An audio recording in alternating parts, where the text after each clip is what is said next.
Remarkable people overcoming remarkable challenges with resilience, dedication, community, and grit. Listen as they share their stories of overcoming adversity. Open your eyes to what is genuinely possible for all of us. Authentic Adversity with host Chris Howe. Welcome back to another episode of the Authentic Adversity podcast. I'm your host, Chris Howe. Today, I have a guest on who's very special to me. There's truly no simple way to introduce this man. He has his hands in just about everything. He's such a talented individual, somebody I deeply respect, deeply care for. He shows up authentically in his life every day for himself and the people around him. He has an amazing story of really constant reinvention of himself. Without any further ado, welcome Hakim Tafari. Thank you. What an honor to be here. I appreciate you being on here with me. And as I've said to you, in telephone conversations that, this has been the episode that I've been anticipating for quite some time. So to finally have it here, I know, the time is right, and it feels good. It feels good to be in front of you like this. Likewise, man. And, just us having a relationship, we've had some serious conversations, man, kind of via Instagram and, through other forms instead of doing this. So being here today is really special. And, as I said to you before the podcast, I don't really do too many of these, but knowing what type of person that you are, you're not about the bullshit, and you're very authentic on how you show up. That's what I love about you. So it was only right for me to come on. I appreciate that, and the feeling is absolutely mutual. When I first came across your page, I think it was, in fact, I know it was from my refuge recovery mentor had reposted something that you had posted, and I clicked on it and I went through your page and I thought, oh my God, how have I not noticed this guy before? And, I did some digging, as we do when we see somebody that we're interested in on online, and going through some of your interviews and kind of getting to know about your story and communicating with you and building a proper friendship. I mean, it's been an absolute pleasure for me. As I said earlier, you're extremely special to me.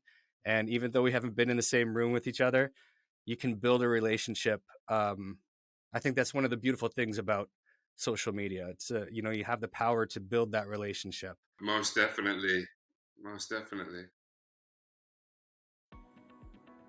This episode of the Authentic Adversity podcast is brought to you and sponsored by Another Road Drug and Alcohol Treatment Center. Another Road offers a client-centered recovery program tailored to every individual's circumstances. Their focus is to create a supportive, healing environment rather than a rigid, rule-based institution. Their dedicated commitment upholds the individual values respecting each person's desire for recovery. Another Road understands that every individual requires a unique and focused approach to their recovery. Certain modalities of treatment are introduced along with the tools necessary for each client. Located in a rural setting, their addiction treatment center for all genders provides the perfect setting for a transformative recovery experience and sense of belonging. The private residential treatment facility offers an unparalleled program with counselors that have in-depth knowledge based on varying years of experience in addiction. Another Road utilizes unique, individual-focused plans for recovery that address the complexities of drug addiction, alcoholism, and prescription medication misuse. They have a 65% success rate when clients follow their program. I know many people who have completed this program, and they have absolutely rave reviews. To learn more, visit anotherroad.ca. So I'm super grateful that I came across your page, and as time's gone by, there's been times that we've talked about some pretty deep things, and a lot of your values line up very much with mine, and I really appreciate that about you, and I know that I could bring anything to you, whether it be a problem or a circumstance that I was going through, something that I just needed a friendly ear to bend, and I know that you'd be there. So Yeah, it's been great, and I can't wait to get into this conversation. Well, I think that's the beautiful thing about, what we talked about the other day offline, and I think what we'll probably end up delving into is that as men who are not afraid to be vulnerable and show up in all different facets, whether it's hard or soft, sensitive, um, guarded and not afraid, but still not afraid to kind of let down the walls a little bit. It's easy for us to communicate because we've been through certain facets of our life to where we're able to show up in our most Hmm. vulnerable state, and we're able to show up um, as men, but in a different way as men. Because I think standards and society has men in a very stoic, in a very, I was just talking to my couples therapist about this, because of the way we're brought up, the way we upbringings, and the way we are supposed to be as quote unquote men. And I think this now we're coming into an age where men are talking just like this, and we're able to talk about the deep, dark, and dirty Yes. without any apology, and Yeah, to show up as authentic as possible. absolutely. And I think it's so important, to be able to share that way with no fear of judgment is, I think, something that I certainly didn't grow up with. I would believe that's the same for you. And, you know, I, I feel blessed to be in the place I am in life with the way the world is today, because those conversations are starting, and those open dialogues are happening among, man to man. And I see the culture shifting for men to be Mm-hmm. able to be vulnerable Mm-hmm. in these spaces. Mm-hmm. And it's so therapeutic, and I really, really believe that that's what we need. We need the ability to be able to soften when we need to, right? Mm-hmm. Most Yeah, definitely. Most yeah, definitely. And, I don't want to, there's a lot of cliche divine masculine, all this. Um, there's a lot of performance uh, yeah, out there as far as men, coming in this or in these spaces, coming like, yes, as I said, the divine masculine, and I want to show up, and then, you know, turning around and doing something so illicit, and so that's not about that. Here's the reality: you have a wife, you have a partner, hmm, you have a child that you are raising. So, yes, and in that, both of you are doing some really powerful, spectacular things. But at the end of the day, you're coming home and you're fostering and cultivating a relationship that yes, spans everything and outweighs everything. And I think for hmm, me, it's the same thing. I can go out and do all this and do all of that, and and people might see me a certain way. But at the end of the day, I'm at home cultivating something with my partner and right, child here, and that's what brings me joy. That's the thing that yeah, brings me joy, is that because I didn't really per se have that to this point. So now that I have it, I embellish in it to the fullness, right, man. And it's what gives yeah, me fuel. More so ever than the things that we see on the internet and the glam and the glitz. Being home 8:30, snoring on the couch with my with my partner, yeah, watching some yeah, cartoons. Yeah, that's it. right, That's that's life for me.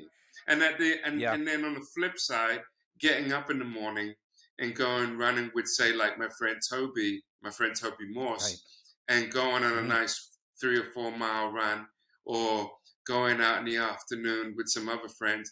Those are the things that bring me joy. All that other stuff yeah, is absolutely, immaterial. yeah, And for sure. yeah, I got off on a little tangent there, but I'm sorry. That's okay. Hey, that's what this is about. um, I couldn't agree with you more, and I think that the practices that we have in our daily life that we show up to, our meditation, our dharma practice, our exercise, our eating, all those things, that's in preparation for that time to sit on the couch with the family.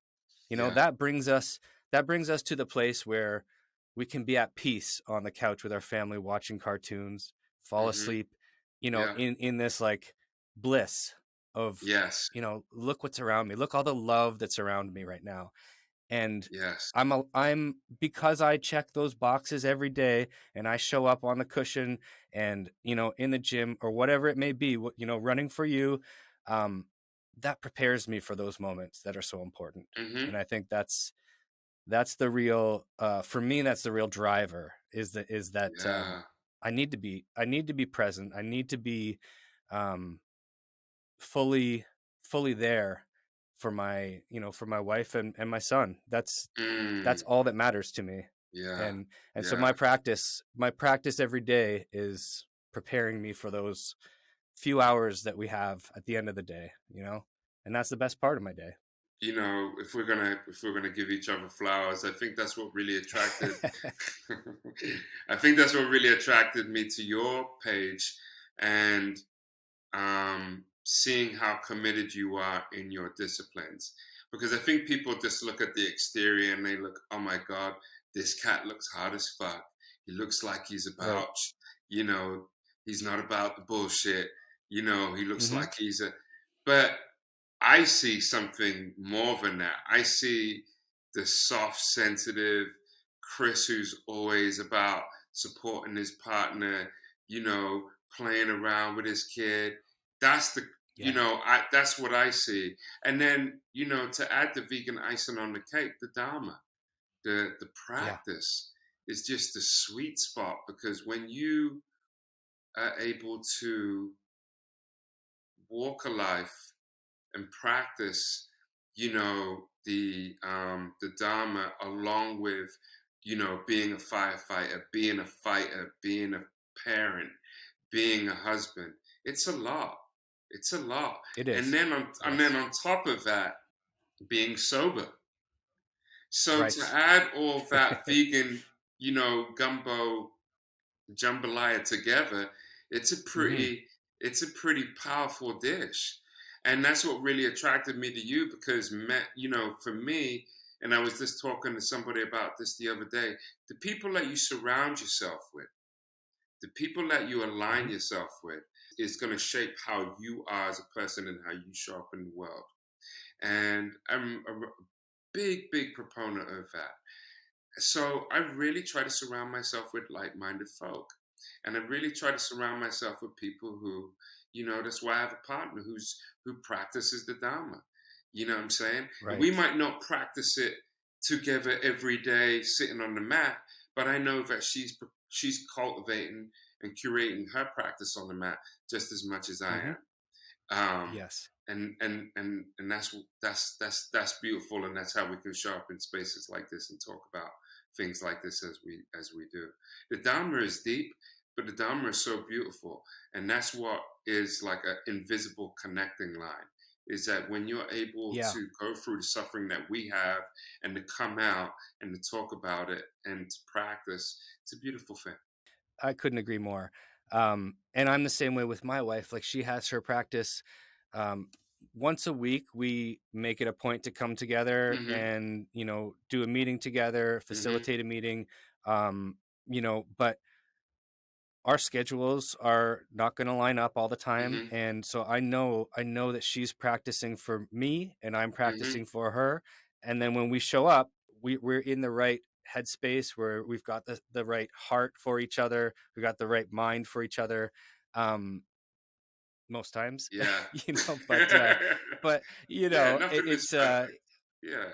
exactly. But I mean, I know that she's diligent with her practice and everything in her life. I mean, this woman, I mean, she's a fighter, she's a tattoo artist, she's like sponsoring people in recovery. She's been sober for almost coming up on 11 years now. Um, Mm, she's yeah. a mother. She is, Yeah. and she's just the total package. Yeah. Yeah. Not to mention she's gorgeous. So, I mean, I can't, um, I feel so blessed to have somebody like that in my life that has the values that align with mine so Mm, much. yeah, Um, and we talked about that the other day on the yeah. phone, when you find your person at the most, interesting time in your life when, I think we both shared a little bit about this where Mm-hmm. we didn't see the greatness in ourselves, but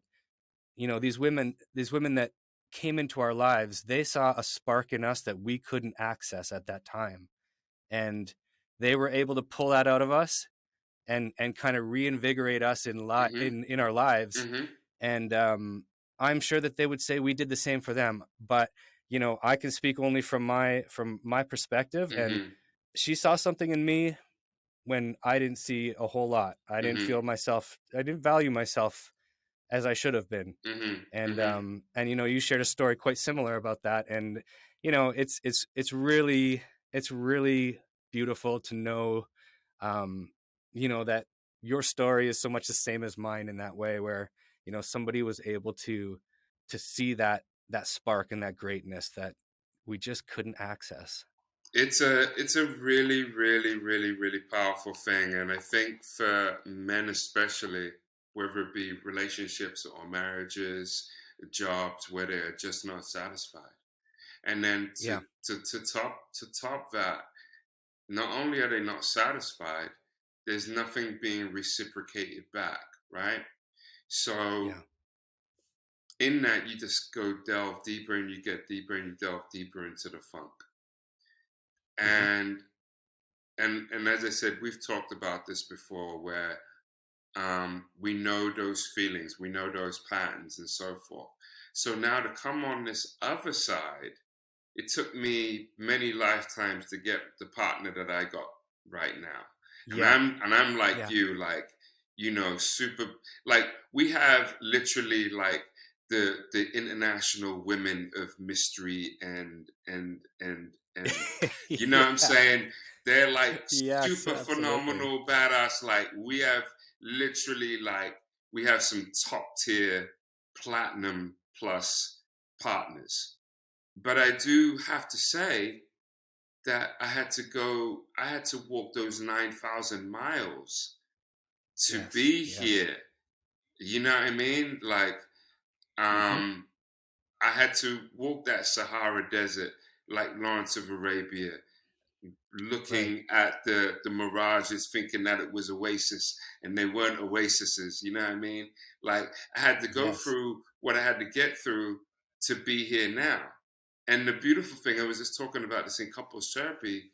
I was just talking to a therapist. Like I'm blessed in the fact that I have a partner who was able to see the inner power that I didn't see, was able Yeah. to wipe the crust off the third eyelid that I wasn't able to get to. And Hmm. it's a powerful, powerful thing, because when you are Yeah. able to reach your fullest potential in a relationship, you're able to reach your fullest potential in your own self.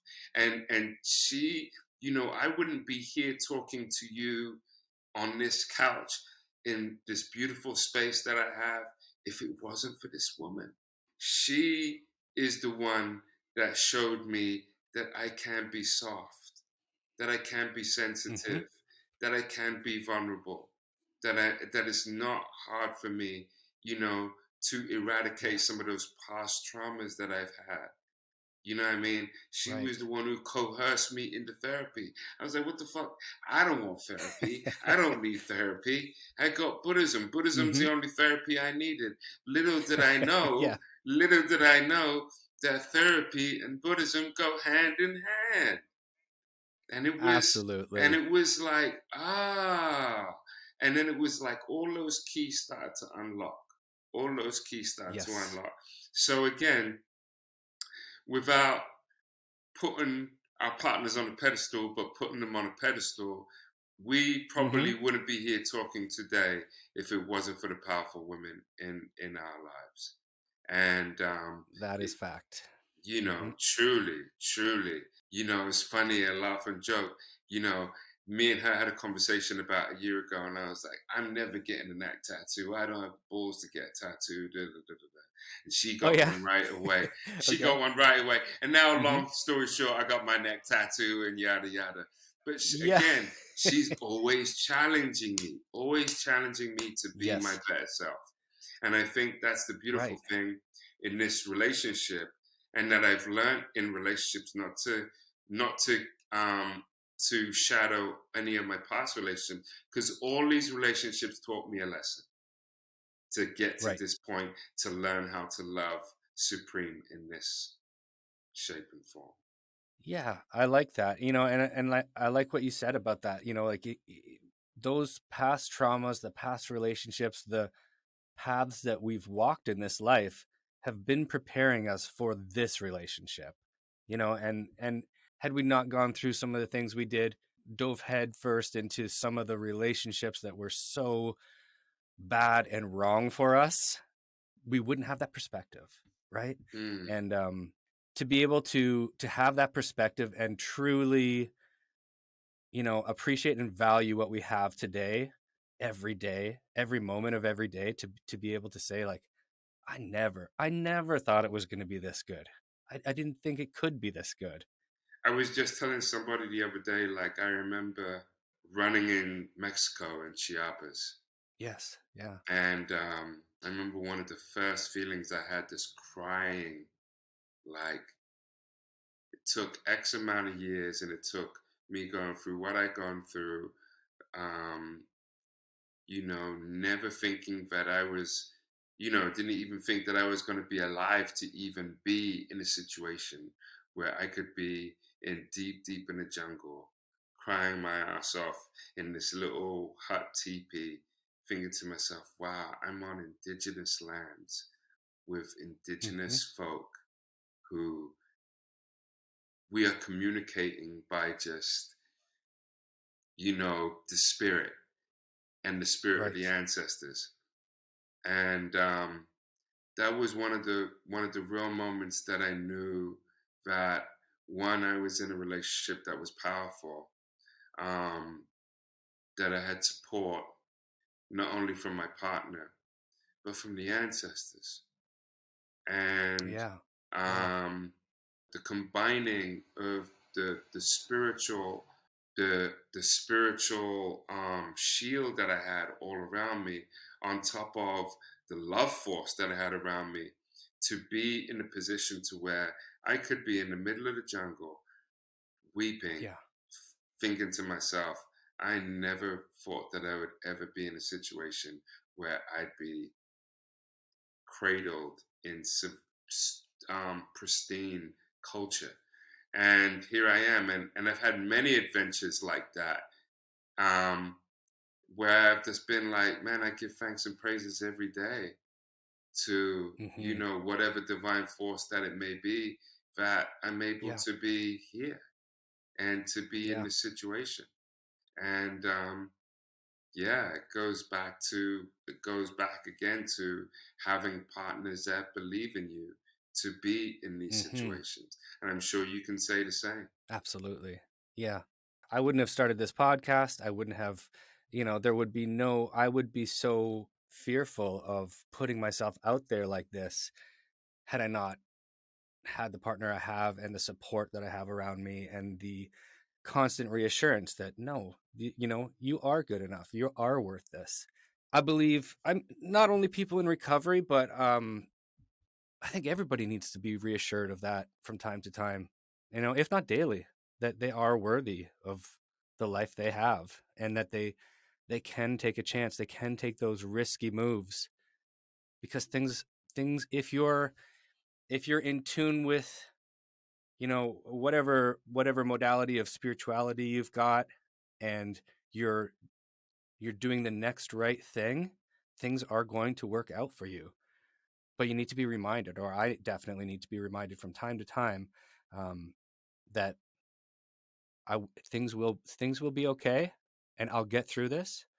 And most likely, I'll look back on this time of fearfulness and anxiety Hmm. about these moves that I'm going to make, and I'm going to look back at it and say, geez, like had I not made that move, I wouldn't be in this place I am today, as happy as I am today, with, a life full of, just abundance, people that Mm, love me, people that care about mm, me, people that pick up the phone yeah. when I need somebody on the other end of it, Mm, And if I didn't have Joe in my life, a lot of those moves wouldn't have been made, mm, you know.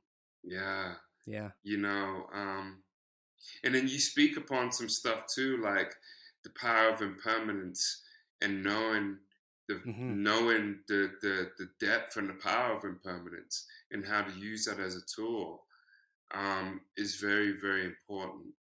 And I think it's one of the things that I practice is, when we look at karma and the way karma works, um, the Yeah. good that you put out there in the world, the good that you put out there into the universe, at some point or the other, it's going to come back to you. And I'm sure, Yeah. we're battle tested, man. I know, me and you in some battles, mate. We've been in some battles. You know what I mean? Hmm. We got the wounds to show it. You know what I mean? So, For sure. now for me, because I've been through so many wars and so many, my thing that I'm really cultivating right now is something I Hmm. know about, the Brahma Viharas, which is the Yes. the the the the the the most powerful things that you can really tap into right now, which is joy, you know what I'm saying, or metta, which is loving kindness, joy, you know what I'm saying, mudita, as we call it, um, equanimity, and compassion. And those four Hmm. things right there, man, those four things right there, we call it the Brahma Viharas. And I had to not only learn how to love again, but I had to learn how to love myself. Yes. And that's Hmm. a really, really big thing, is like, you got to really tap into, and I know it's cliche, but before you can really truly love somebody else, you got to learn how to love yourself. And it was really, really It's so hard. true. It was really, really Yes. hard. Like, I was broken, man. Like, I didn't think that I could love again. I definitely didn't Yeah. think that any women were going to look at some dude who had, 3 kids, who, was a weekend father. Uh, Who wants to be with a dude like that? And again, as I said, I went through my Sahara Desert, Hmm. and in that journey, I met some powerful women after my divorce that led me to this woman here. Um, Yeah. but but in that, each cycle, I tapped and curated and cultivated the Brahma Viharas so much more, until I ended up with a partner who was Buddhist, who was Yeah. also cultivating the Brahma Viharas, Hmm. and really instilled in me, if we're going to work in this together, then you have to practice this.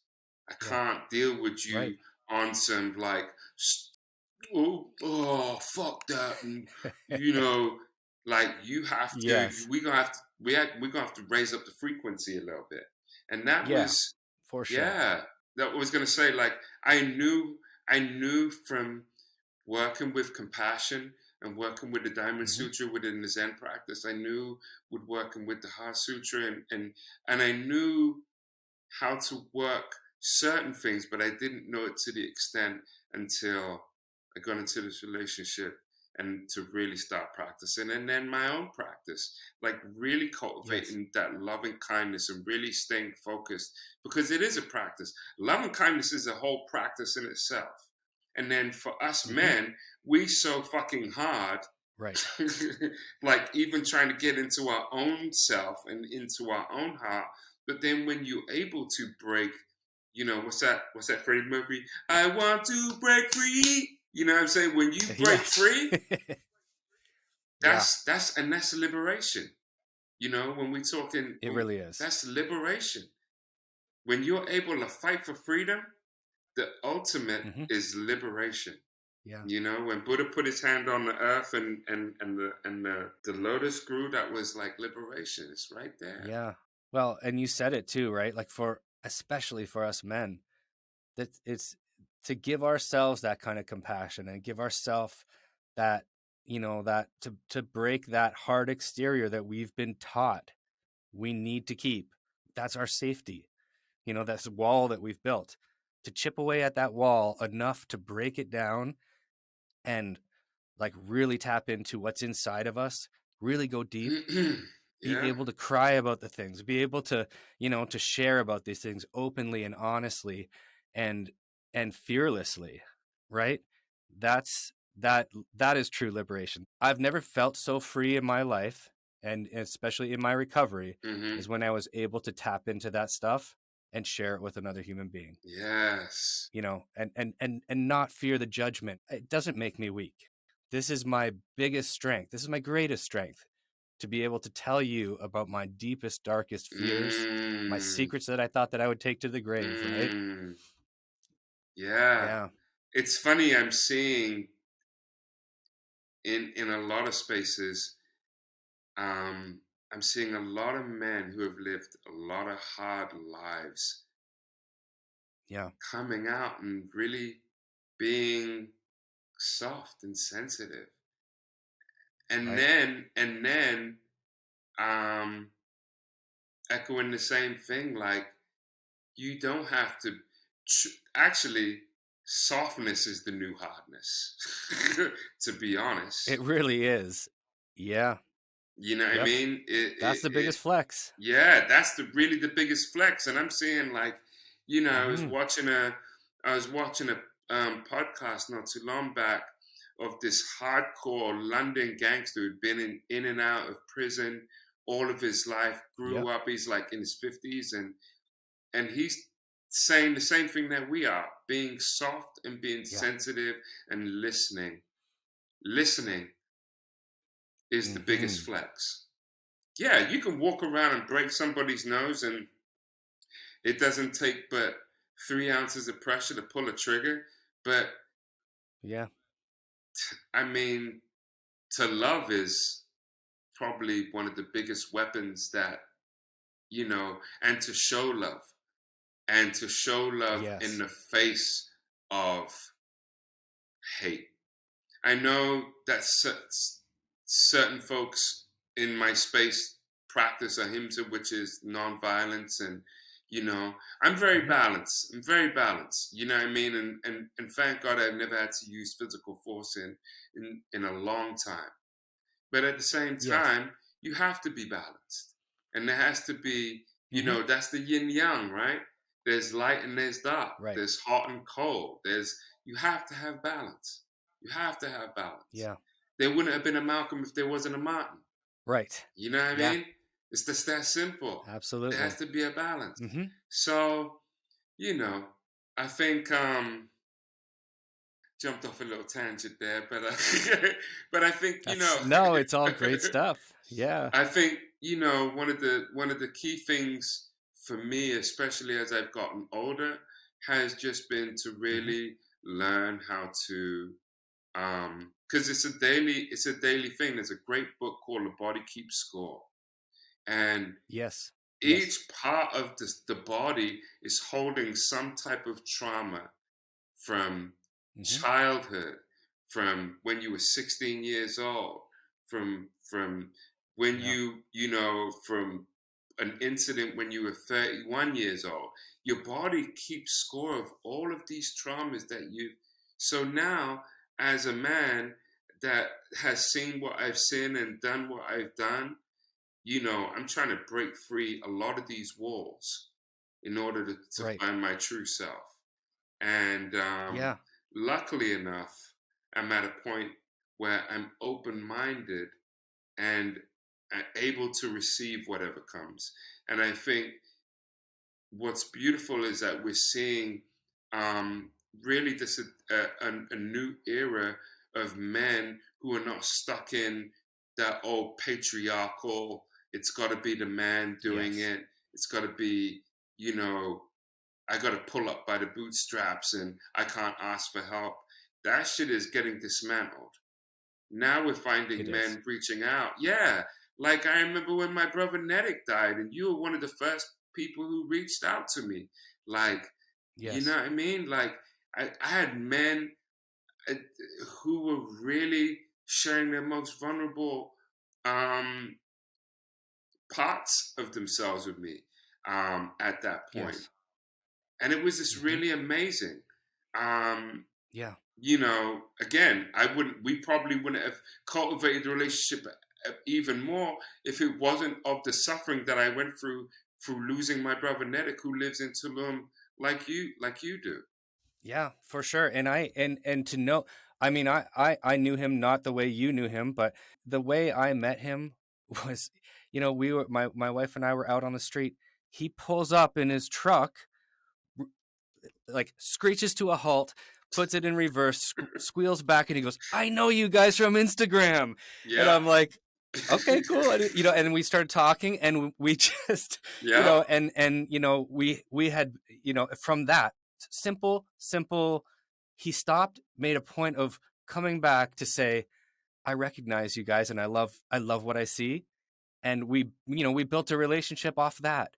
And to know that you were connected with him in the way that you were, and the what I really love that you're practicing jujitsu as a tribute to him now.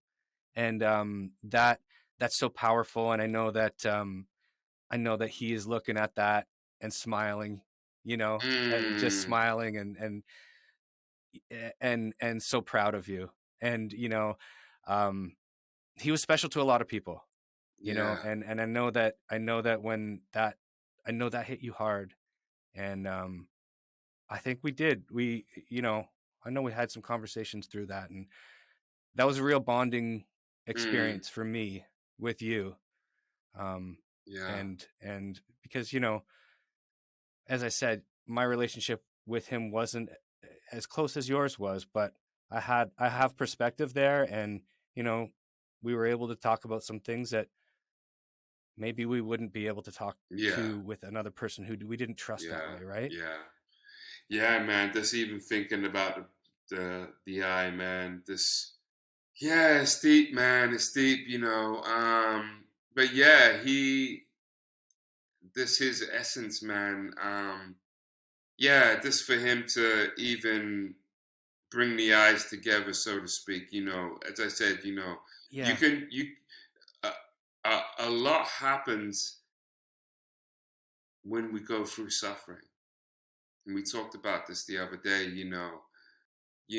This when you get to them levels of darkness and despair, and I was really feeling it, man. I just come back from Orlando, from seeing my parents, and there was some hard shit going on with my kids, and then on top of that, having Nedic pass and coming back, and having some the brethrens, having the some really good solid men, um, just really around, and really this one-on-ones who knew him too, who were just really saying some really powerful things, and it fueled me, and he still fuels me up until this day, man. Like his warrior spirit fuels me. Um, Hmm. but the one thing about Nedic I will say is that Nedic was cut up the same cloth, man. Nedic was one of those type that was cut up the same cloth. Um, you know, Kinetic moved at a different beat of a drum, man. Yeah. Nedic was the African version of John Wick to me. You know what I mean? Nedic was this, you know what I Yeah. mean? Like Nedic loved hard. He played hard. He was this, Hmm. a lot of the warrior spirit, a lot of the um, fighter spirit. I really feel like I've channeled since his passing, and Hmm. again, just um, meeting cats like you who are on the same journey and on the same path. Like it's a different cloth, man, and I'm not talking that cheesy. We out there in the country beating our chest, Right. you know, putting war paint on our face type brotherhood. No, I'm not talking about that. I'm talking about a band of men from all over the world, um, whether it be Canada, whether it be England, whether it be Tulum, whether it be Mexico City, whether it be in Chile. There's a group of us who all are moving at the same beat of a drum, who are moving in a different frequency than the patriarchal way that we see men moving. And it's attractive, it's sexy. It is. You know, it's a different flex. But at the same time, it's grounded. It is something that is very intangible unless you are living it. Yeah. And I'm blessed that I give so much gratitude that I'm able to meet folks like you on this journey. There's some really good men who are moving in the sake of humanity and who are moving for the sake of the ancestors. And I feel good. I feel good, even though there's some atrocities that are going on right now. And we are seeing a kind of rebirth in right-wing neo-fascism, anti-blackness, anti-Native American. You know, we're seeing a lot of backlash against the originals of this land. Right. There's a lot of us who are fighting that down, fighting Babylon down every day. And and I just want to make sure that we never forget and highlight one-on-ones who are still fighting the battle and are still loving hard, right, and drinking water and fighting racism on a daily basis. You know? Absolutely. Yeah, and being those living examples to others that, you know, people need to see. You know, they need to be out there modeling that behavior so other people will, like you say, be attracted to it. Yeah. And grab a piece of that and run with it, right? Yeah.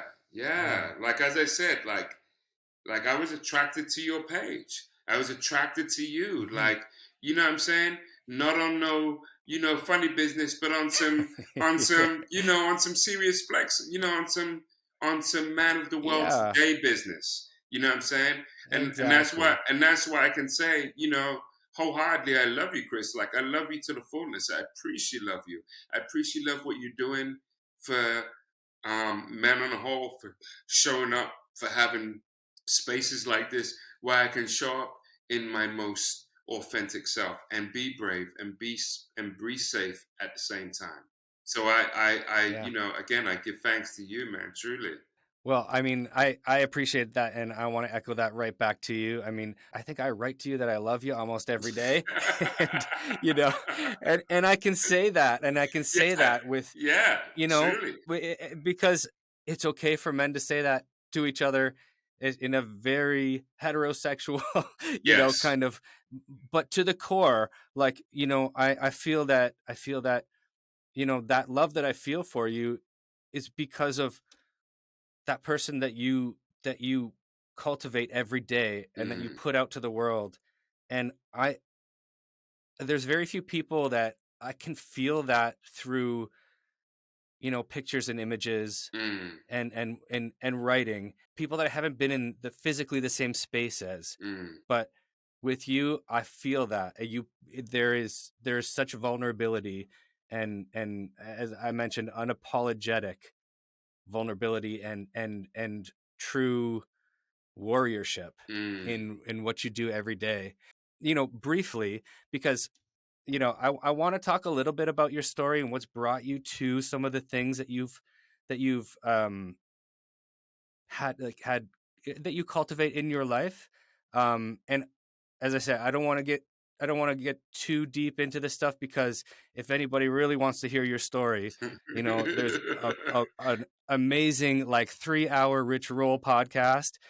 You did, you know, I want to say about the same amount of time with Toby Morse, and, you know, you go into great detail, but you know, I think it's important for, and I don't want to take anything away from those are amazing podcasts, and I've listened to them many times. And in fact, I was I was playing the Rich Roll podcast with you on it for my son earlier today, and I said, this is my friend I'm going to talk to later, and he was really interested in it, really interested. And I love being able to share that with, a young man coming up in this world, But I wonder if you could just kind of highlight some of the things that you went through that allowed you to get to the space you're in today. Yeah. I mean, briefly, I would say that traveling, I left England when I was 18 years, no, yeah, 18 years old. Fresh-eyed, like thinking I knew the world and didn't know jack shit. Right. I'd I'd left my house. I'd left home when I was 16 years old. I squatted for a year or two before coming back home to my parents. Ended up moving to America. Moved to New York in the height of the crack era. Wasn't for me. Moved to Austin, Texas, where I basically became a man. Found veganism. Found kung fu. I was a meatitarian, and I went from a meatitarian to getting really sick, almost nearly dying at the age of 20. And then turning my life around at the age of 21, 22, I became a vegan, started doing kung fu, started doing yoga. I was a breatharian, juicitarian, you name it. I was a tarian. You know what I mean? I love it. Yeah. But back then it was serious living. It wasn't. You didn't find everything on the internet. It wasn't. We went to the library. We studied. We'd have groups, and as I said, there was a core of us that came up together, and then through that. I was in the music industry.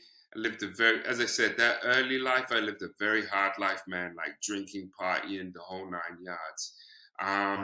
And, I've gone through many iterations and many lives. I went through the music. And then as I said, I became like I was living like a yogi pretty much. I was studying Kung Fu. I was studying Tai Chi, and then I moved to Orlando, and then I really got into Tai Chi, got into Taoism, became a Taoist, got initiated into the Taoist sect, and then from there, Rastafarianism was a big part of my life and my core.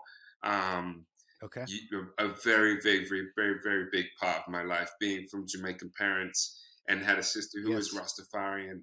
So coming back to that was part of my core, and then life hit and became a householder. Got married, ended up having 3 kids, and then ultimately sooner or later had a divorce, and it was a really dark divorce, and it was a really hard divorce, and it sent me into a tailspin where I pretty much lost everything, and suffered with bouts of depression, high depression, anxiety, flirted with suicide on many occasions. And in that interim, being that I've been a spiritual journeyman, I had kind of come back into a certain space. I found running again. I found running in a spiritual sense. And as I found running, I got introduced to Zen Buddhism. And in that, was a 360. I was really living in darkness and being in denial about just losing everything in my life. And then I found running, and running fueled so much of my life. And then I found Zen Buddhism.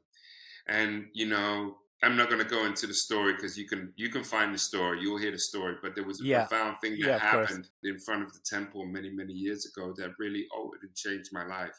And from that point on was when I knew that the Dharma was real. I knew that Buddha was real. Buddha was a human being that was just like us, that walked on a planet. But what Buddhism taught me at that time in my life is indescribable and intangible. Yeah. I really learned how to dissect, compartmentalize, and really get back to the nitty gritty of what true self was. I was able to Okay. understand what the Four Noble Truths was, what suffering Mm-hmm. was, what led to suffering, how the suffering was caused, and the cessation of suffering, how to stop the suffering from carrying on. And I was really in deep and embedded in the science of how do I save myself and find internal freedom. And Yes.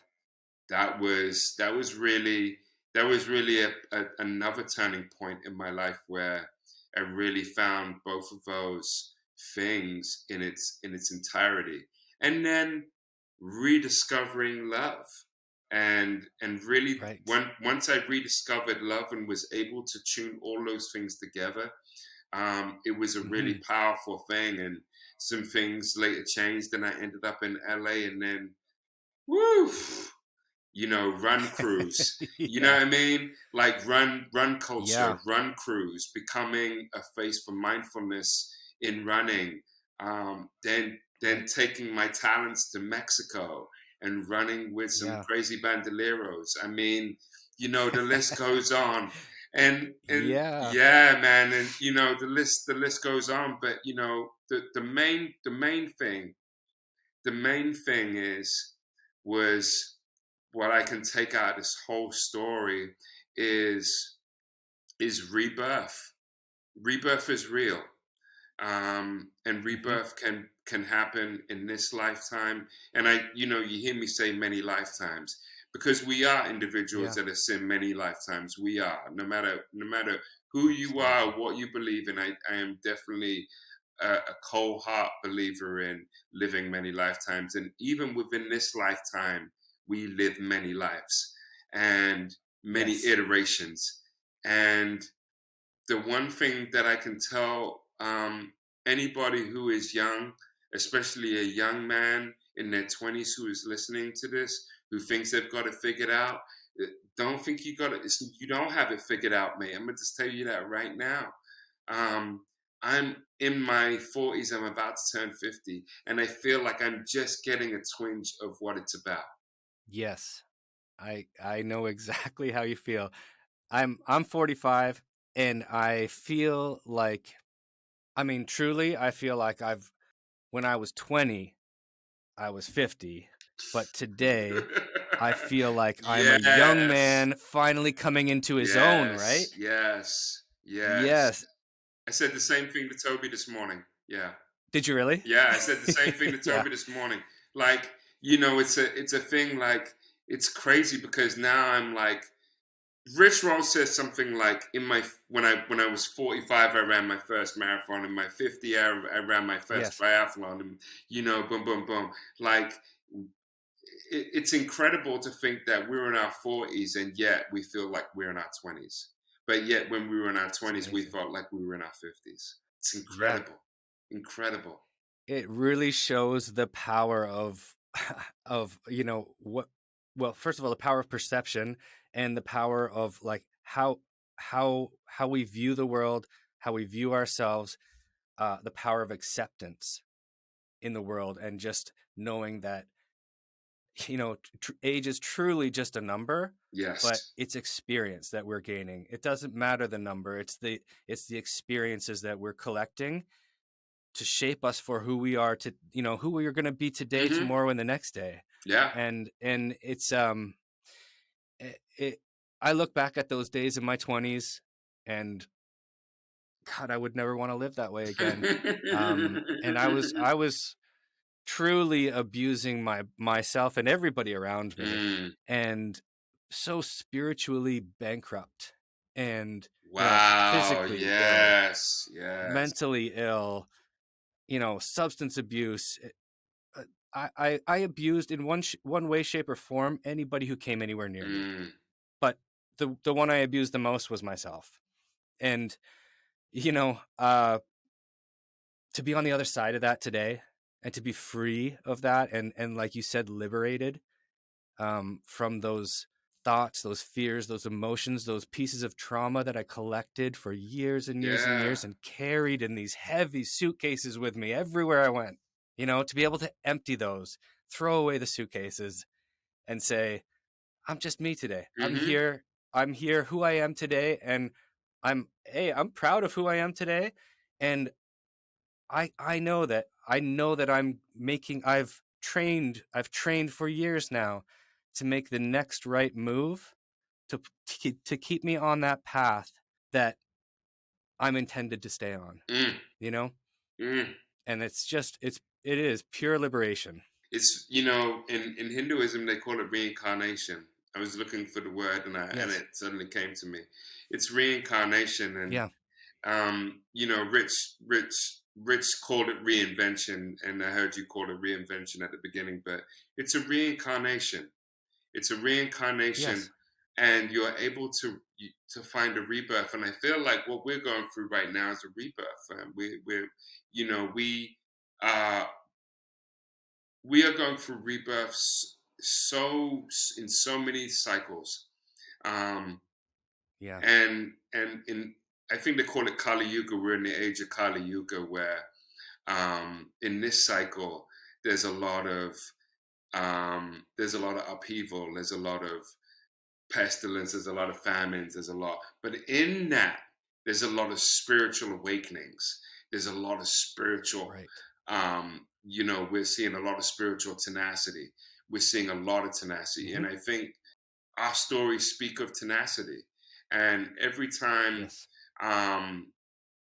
when you talk about authentic adversity, I think I seem to think of spiritual tenacity, because it takes a I love tenacious that. soul Yeah. to go through the adversities to come out authentic as much as we have come out.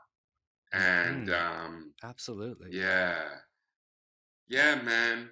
With that being said, I gotta run.